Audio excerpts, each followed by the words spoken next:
Hey, what's up, everyone? And today is the closing of the year 2020, and I know we have to make like the corny thing of like this year fucking sucked. It did, but just get that shit out of the way. Yeah, it did, but I got to stay inside a lot, and I got to play a lot of video games that were pretty cool. So I'm here to tell you about almost all the video games that I have beat in 2020. And basically it's basically I have to like, I'll count as like things I saw to the end of the credits. So let's say a game like Among Us, like that doesn't really have like an end game. And games I just dropped, I won't mention. I'll just count like games I finished this year, and then I'll go by like also the month I finished it. So let's say like spoilers for one of the list. Fire Emblem Echoes is one of the games that I finished this year, and I started that in like November of last year, 2019, and finished it in January. So I'll count it as like the month I finish it. Anyways, with that out of the way, here's the first game, the January games. Mega Man 7. I'm not really sure how this measures on like the Mega Man public consensus, but I thought it was pretty okay. It was some next gen Mega Man game. I mean, I can't really say much. It was just a normal Mega Man game. You know, Mega Man games, at least in the main series, don't usually like break the mold. They did add some other things to make it like less stale, compared to the other 6 NES games that came out before it. I did think the Robot Masters were really cool. Like my favorite is Turbo Man because I just think he's cool. Anyways, I usually start a Mega Man game at the beginning of the year, basically because they're short and simple. Start the year off right, you know what I mean? So Mega Man 7, pretty cool.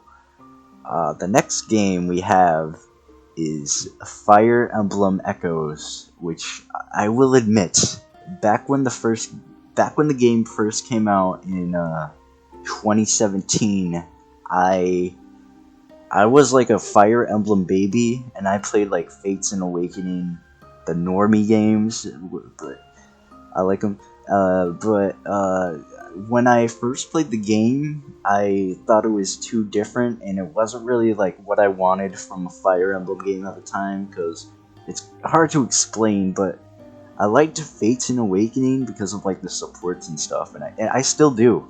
I, it's hard to explain. I'll probably make a video about it or something, but regardless, I finally got around to finishing the game, and I can say that interesting game. Like, the story is really good, the voice acting is really good, it's fully voiced, but, you know, the gameplay, there are some things that I wish they, especially there are some things that I wish they kind of went on with. I really liked the dungeon crawling aspects of the game, and I feel like they could have done more with it. I mean, but that goes to like the map design, and I found it kind of frustrating at sometimes. Like, it's not really a Fire Emblem game that I would play on like permadeath mode. I have my own like vendetta sometimes over it. Like, it's just hard to explain, but the music good. It's definitely not a Fire Emblem game I want to revisit anytime soon, but I do kind of want to play it again, so I guess it's kind of contradictory. But regardless. So on to the February games. First off, we have Devil May Cry 3. So when I played the first Devil May Cry game last year in 2019, and I was like, this is pretty cool, but I wasn't really impressed by it. I mean, like, yeah, Devil May Cry 1 is a very, a lot of people say it's poorly aged, which I guess it did, but, Devil May Cry 3, comes along, and then you first play it, and then it's like the scene with Dante, and he's kicking ass, and I'm like, holy fuck, dude, this is like the best game ever. And I guess it is. I mean, it's probably it's obviously hailed as like the Devil May Cry, but there's another entry which I will get into later. You probably know what it is. But Devil May Cry 3, it was fun as hell. There were some parts I may be terrible at video games, but there were some parts that I actually found pretty easy, where people are like, "Oh, this shit's so frustrating." Like the Cerberus boss, I didn't think that was that hard, but then again, I used Vital Stars, and I think Vital Stars are not really encouraged by the game, but I'm not sure. But Devil May Cry 3 was one of my favorite games until I played the other entry in the Devil May Cry series, which we will get into later. And then another game I played in February was Sonic the Hedgehog 2. So I had the Sonic Classic Collection as a kid for the DS, and there was like a ROM hack. Obviously there was Sonic 2, but then there was a ROM hack with Knuckles, and I mainly played the Knuckles one, and I didn't beat it. And so I finally got around to finishing Sonic the Hedgehog 2, and I can't really say much. It's a classic Sonic game. You can't go wrong with a classic Sonic game. I don't know. It's pretty cool. Pretty short, I guess. But that's just like how it was back then.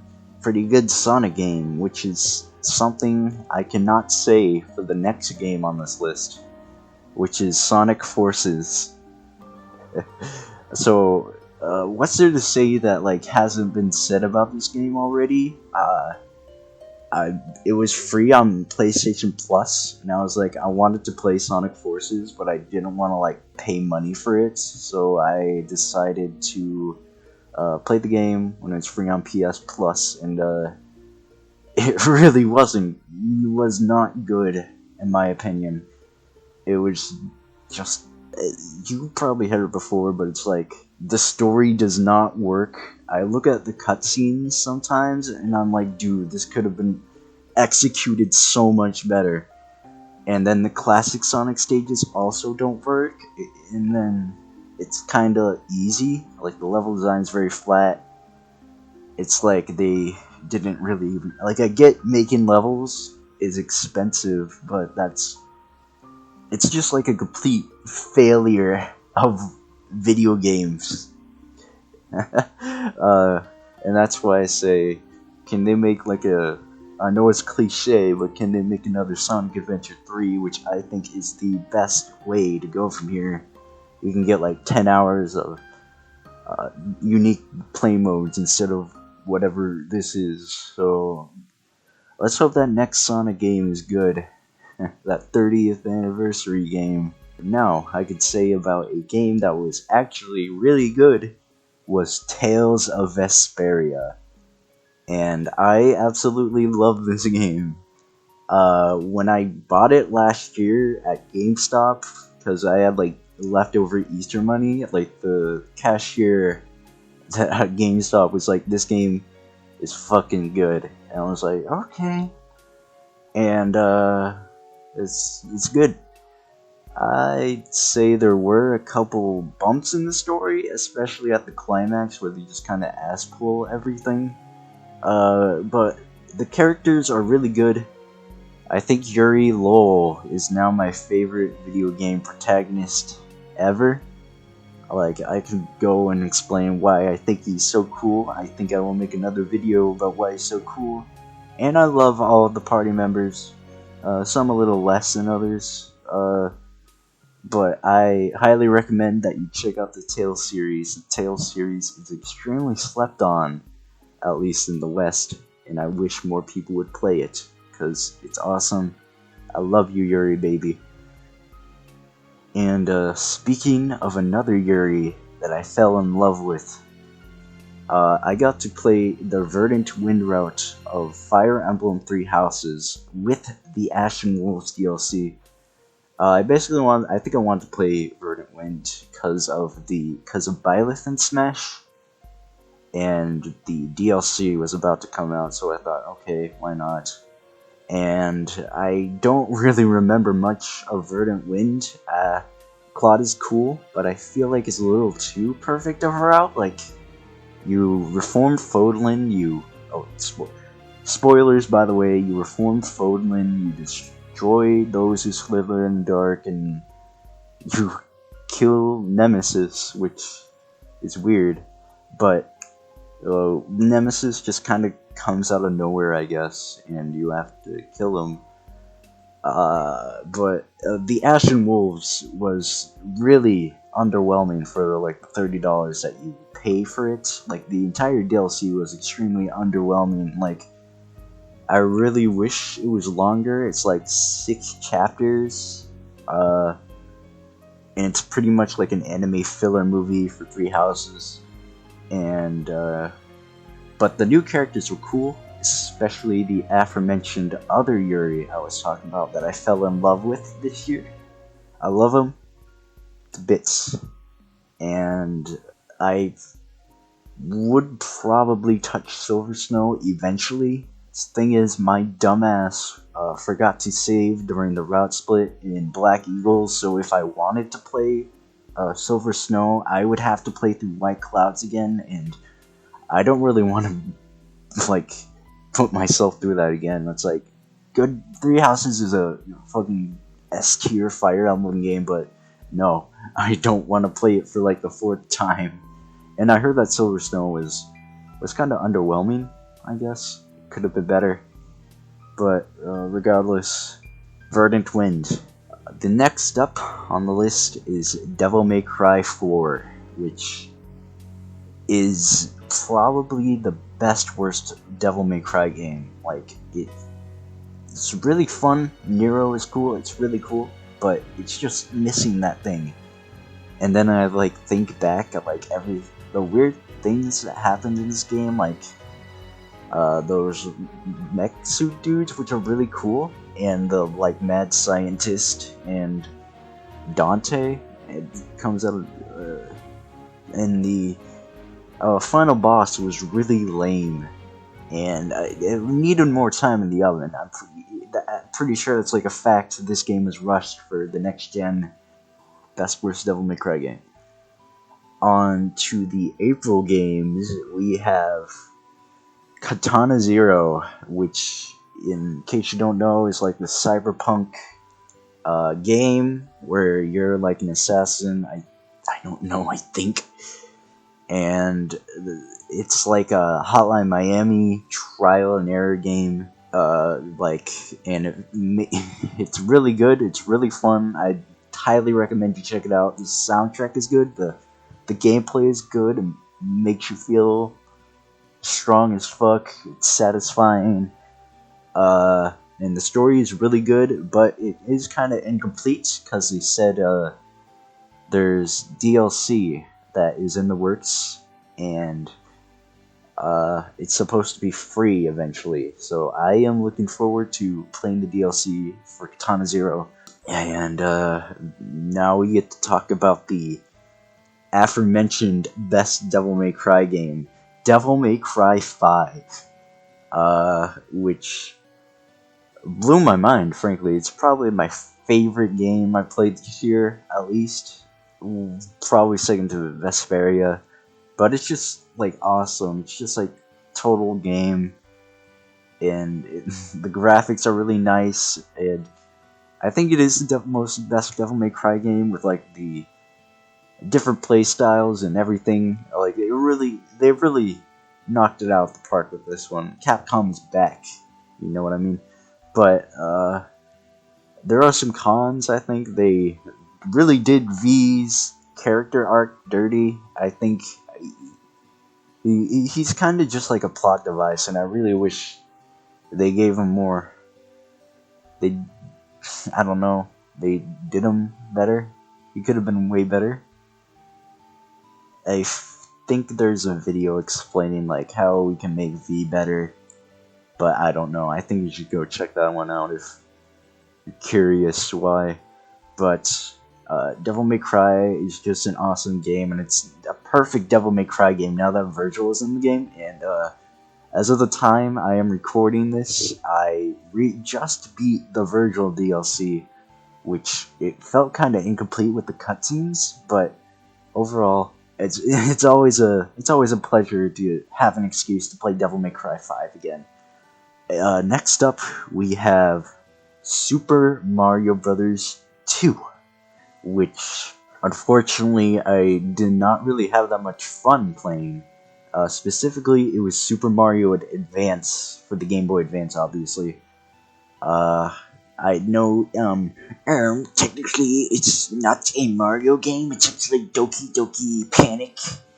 Regardless of that, I just didn't find it that fun, and, I remember as a kid, I was at a daycare, and I played Super Mario Advance on the shitty DS they had, and I was like, whoa, this is pretty cool.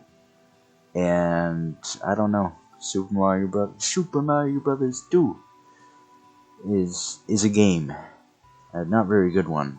The next one we have is the Final Fantasy VII Remake, a big title, a long-awaited title, and I think it did deliver. It really did deliver compared to other Square Enix releases that come out recently. But so as you can tell, I played Final Fantasy VII last year, and I loved it.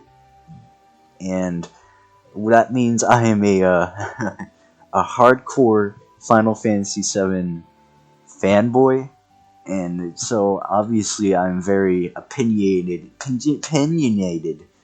on the steps that Square Enix took for the game, the franchise in general. And I guess they kind of did deliver. There are some things that I think was better in the original, like, I don't really know. There were some environments that were just better, and also I feel like it was kind of a slog at some points. Like, it really had like that AAA kind of bullshit, like a Naughty Dog game, like where you're just walking and you can't really skip it, like, an elevator, and you're just waiting there. You know what I mean? And there was some stuff that was really unnecessary, especially like the whole arc about the ghost children. And then the ending, which is a controversial thing among the Final Fantasy fan base, and I can just say, I did not really like it. Like, I guess they had to end the game on a strong point, but I feel like the writing just completely dipped by the time Sephiroth shows up at the end of the game, and I just didn't like it. It was like Kingdom Hearts type shit. But regardless, whatever they have in store for the next game, just know that I am officially on Mr. Nomura's wild ride. I forgot to mention that one of the things that I did feel like the remake did was they basically put out all the stuff that Final Fantasy VII fans were waiting for, so they don't have to like wait for it, just get it out of the way, like Genova and Sephiroth and all that stuff. Like, having Sephiroth just kind of show up in the beginning of the game just kind of ruins it, if you know what I mean. Fans of the original would know, but that's all I gotta say. That's just like a post-production kind of thing. Bye. Next up is Persona 4, which is the original PS2 version, because at the time I didn't have a PS Vita, and at the time I had it, it was not out on PC, which gives us to the other thing, because at the time that I quote-unquote beat Persona 4, the next week they announced the PC port for Persona 4 Golden, and that kind of made me feel like I'm wasting my time, but I still had a fun time with the PS2 version. If somehow you can't afford, like, can't play Persona 4, if that's the only reason, if that's the only way you can play Persona 4, I highly recommend just checking it out on PS2. I played 5 and 3, but I haven't played 4 before then. So basically, at the time like quarantine started, I was like, okay, I think I want to play Persona 4, and I had fun with it. It was a nice game to have like play in the background when you're dungeon crawling, and you know what I mean, like listen to a podcast or something. Mostly I would spend my first spring quarantine, and it was pretty fun.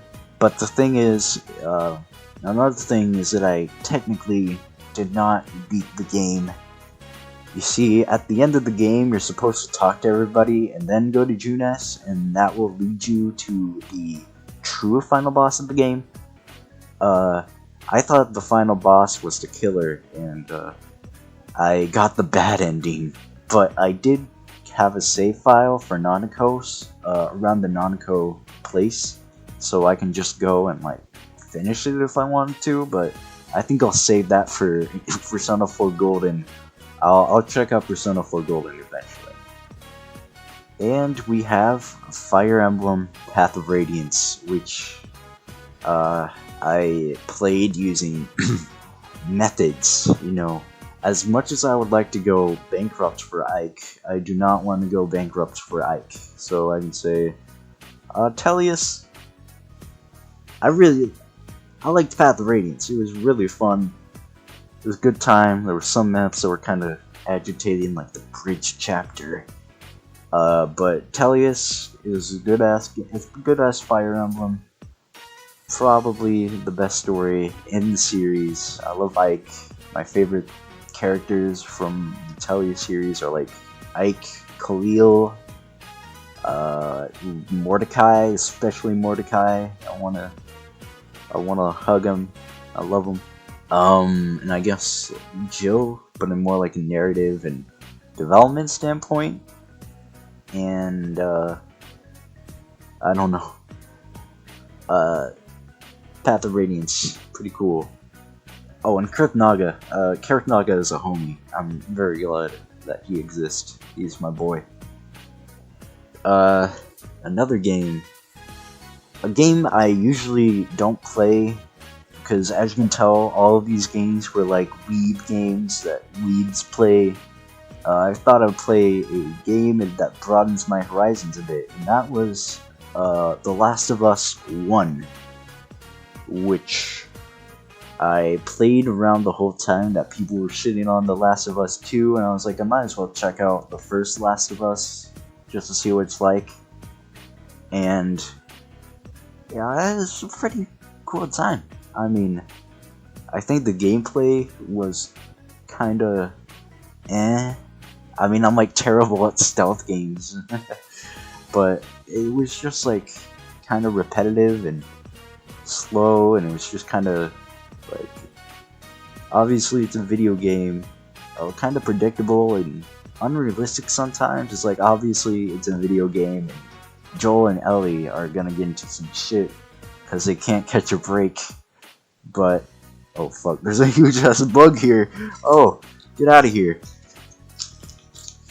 Alright, as I was saying, spoilers, another game I played was Resident Evil, and I feel like that game kind of shits on it gameplay wise, but I really like Joel and Ellie. They were really cool, and I didn't really think it was all that. I'm probably like spoiled by like JRPGs and their 40-hour stories, but I found it kind of hard to like, I don't know, be sad. But it was a fun game, and Joel and Ellie are amazingly written characters, amazing writing, pretty cool. It's what you expect from a game like that. A game that is completely different to The Last of Us, Kirby Planet Robobot. It was, well, I don't usually play Kirby games that much. I mean, I usually play one like once a year, I guess. And really had fun time with Planet Robobot. It was probably like the best Kirby game I played in a while. Like, it's kind of rare that a that a long-running video game franchise has like one of the modern titles is like one of the best in the series, and I think Kirby definitely has that. Kirby is interesting. Like I said, it doesn't really evolve as much as like I don't know, Mario or Zelda, but Kirby, fun time. I did think that the mech was pretty cool, but it was kind of annoying how you couldn't really like how you had to go to a certain spot to get out of the mech. I get that was probably like some level balance and stuff, but it was really kind of annoying. Kind of a bonus game that I played this year. Technically, kind of a bonus game that I technically finished was Red Dead Redemption 2. So you see, the thing was, I beat the game. I kind of like binged it and like 75% through just to get done with it. And at the end of Arthur's story, you kind of transition to John Marston and what he's doing a couple years after, and I was like, I don't really want to play that, so I think I'll pick it up later. And so I finally got to pick it up and actually finish the game.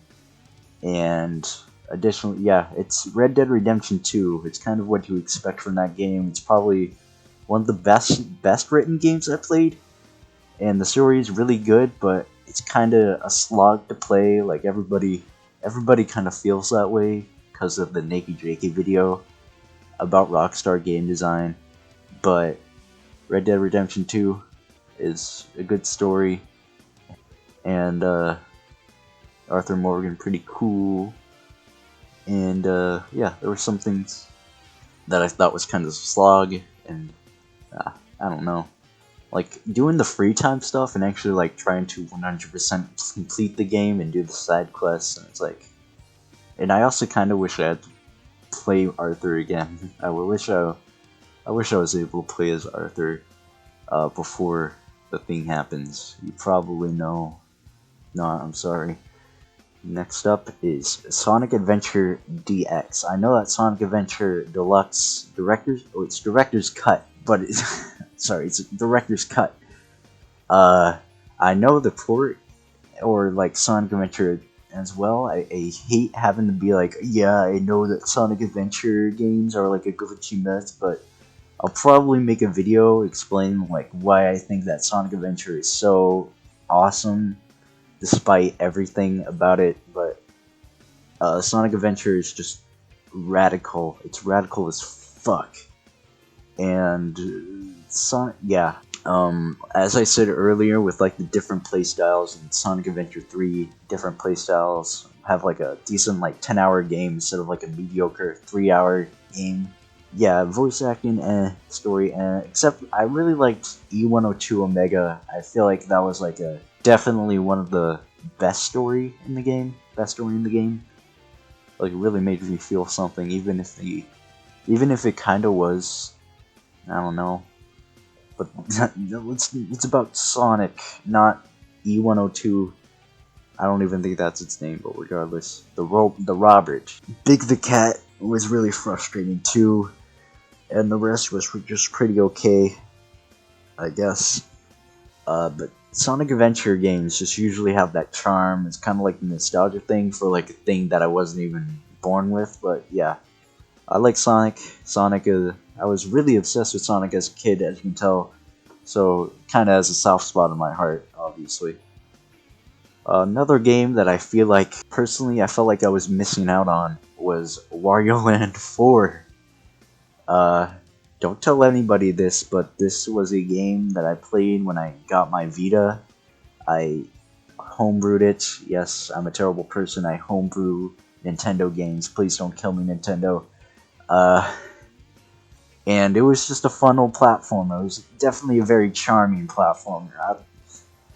It's kind of disappointing that Nintendo kind of like has a brand recognition. The brand recognition of Mario nowadays, it's kind of like it's a story for another day, I guess, a topic for another day. But I miss charming Nintendo, lower budget Nintendo handheld games like that. But that's for another day. It was just a fun little platformer. don't remember which ending I got. I think it was like the best one because it's kind of hard to like fail. Is this on, by the way? And I know you're not very happy to see this one either, but Danganronpa. Played Danganronpa 1, and it was a fun, grand old time. My favorite characters are like Sakura, I wish she was my friend, Yasuhiro, he's a bro, and then, Danganronpa, what can I say? You know what Danganronpa probably is, you probably heard about that Danganronpa or something, but yeah, it's a fun game. It had me, it was really suspenseful, some of the trials, like I just decided like I'm just gonna play a little bit of it and then I complete the whole thing. It's just very gripping. You can say what you want about the writing, blah blah blah. We'll get into all that shit.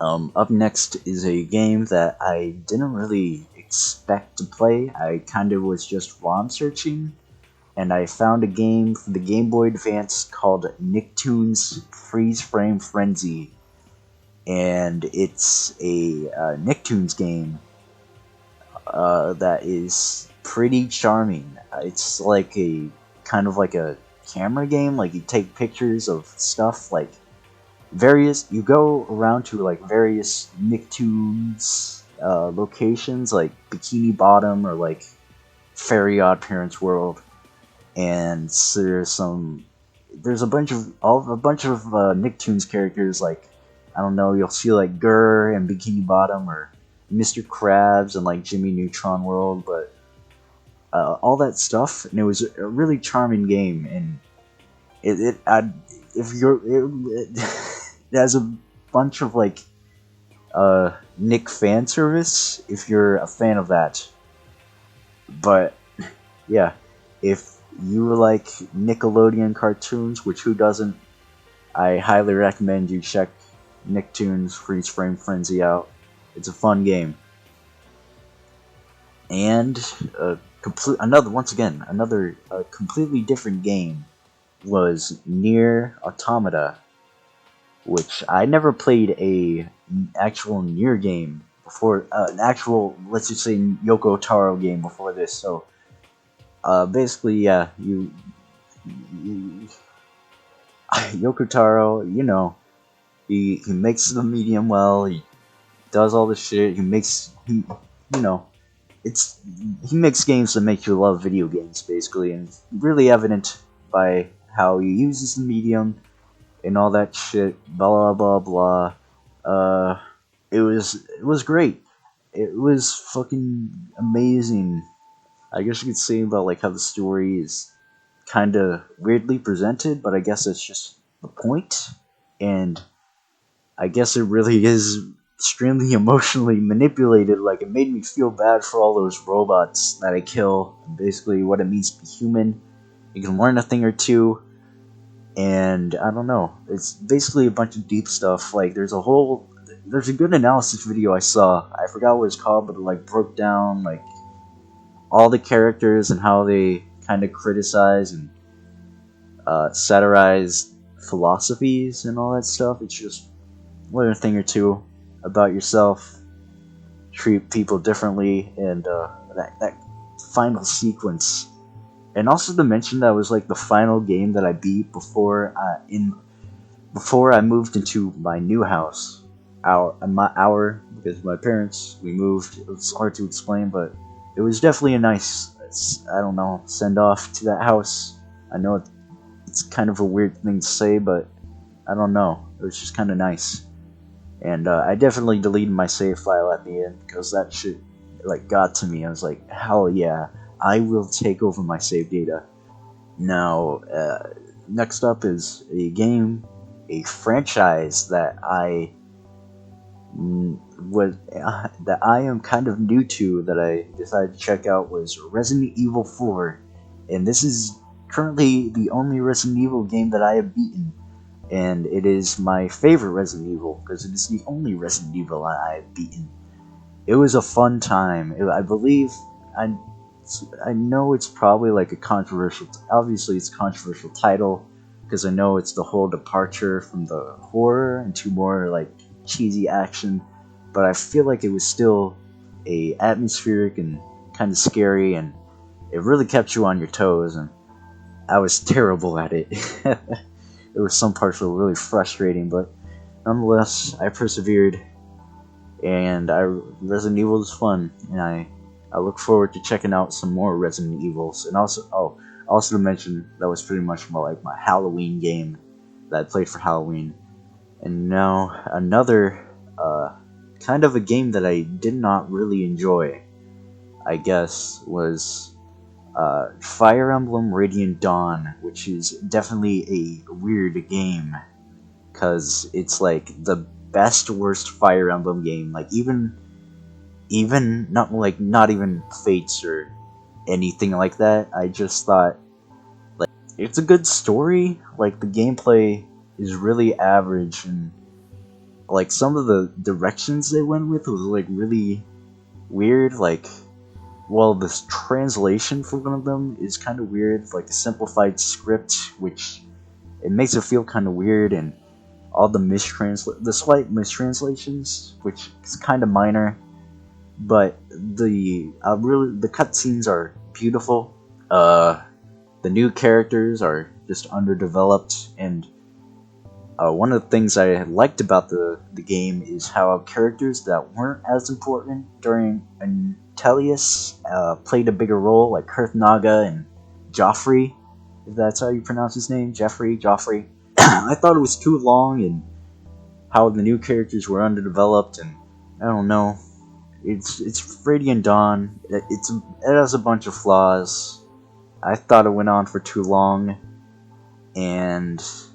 but Radiant Dawn is a must-play for Tellius games, since it's essentially the part 2. So here's a weird thing. So Super Mario 64. Usually around this time of year of November, I like to play Super Mario 64 because it is my second favorite game of all time. But this time, I played the Render 96 PC port, which is you probably heard of the Nintendo source code Nintendo leaks that people got, and they got the source code for Super Mario 64. And people use that source code to like mod the game, like port it on like 3DS, PS4, PS2, and the PC.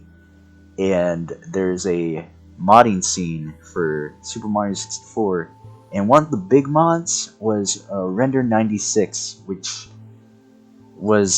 is supposed to emulate the old school render art that people really like. Or like, it's like one of those Twitter things that people are like, oh, the render, the old school Mario renders are good, and they get a bunch of likes. It's like the shrimp fried rice of Nintendo Twitter.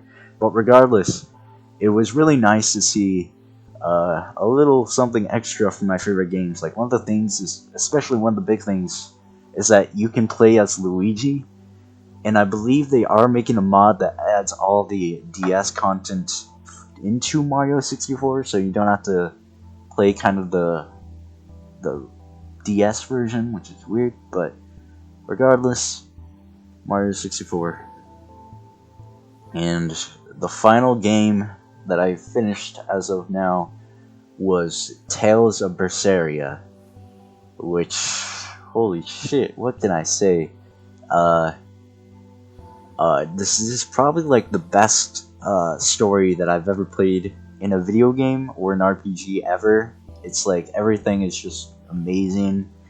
Like, immediately gets you like going with what happens. Basically, you have your little brother that you take care of is seemingly murdered by this bad guy named Artorias, and then Velvet turns angry and turns into an angry demon. Velvet Crow is protagonist, and she is probably my second favorite video game protagonist, second to Yuri, of course. They're both Tales characters.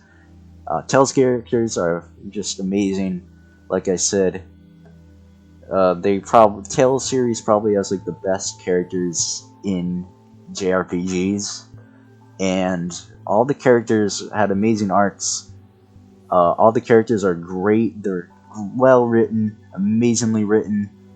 There was some problems though, unfortunately. Like it has that Tales of jank, and some things, you know, if you're a Tales fans, you're probably familiar with how like janky it can be sometimes. Tales of Berseria is a prequel to the last game before it, which is Tales of Zestiria. And I haven't played Zestiria yet, and I haven't heard really. I heard mixed things about it, like how it's kind of or not that good. But I'll check it out eventually, I guess. But I really think that its status as a prequel like really held down the ending. I feel like I wasn't really a fan of the ending, like how they had to like make it the same for Zestiria, so Sore can have his quest. And I wasn't really a fan of the new battle system for these games. I just don't really think they have like the. It just wasn't as good as the previous system, which is called the linear motion battle system. In games like Abyss and Vesperia, where they kind of have that learning curve to it, but it's simple to understand. And in Berseria, it's just kind of awkward. Like, I don't know, it's just kind of hard to like find those combos. It just doesn't really. I don't think it works as good as previous games, but regardless, Berseria was another one of my favorite games, and I'd highly recommend that you play it. And it kind of made me cry a bit, like especially that one scene. If you played the game, you would probably know, but that one scene, it still makes me. It still gets me through this day. I love it. So those were all of the games that I beat in 2020. So I look forward to seeing 2020 and beyond, 2021 and beyond.